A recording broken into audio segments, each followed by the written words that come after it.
ত্রয়োদশীতে একমাত্র লোকনাথ ব্রহ্মচারী বড়সড় বিপর্যয় থেকে মুক্তি দেন। লোকনাথ ব্রহ্মচারী শক্তি সুন্দর করে তোলে জীবনকে, প্রতিটি মুহূর্ত সেরা মুহূর্ত হয়। সমস্ত রকমের শক্তি দিয়েই জীবন আরো উন্নত করা সম্ভব হয়। এই এক অনন্য শক্তি বাবা লোকনাথ। সময়ে বেড়াজাল হোক বা সুন্দর মুহূর্ত, জীবন হয়ে ওঠে অত্যন্ত সুন্দর।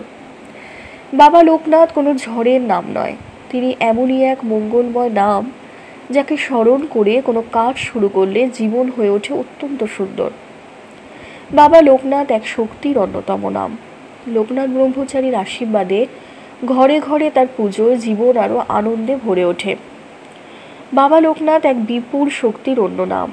তার নাম জপ করেই জীবনের অনেক বাধা বিপত্তি কাটে নিমেষেই।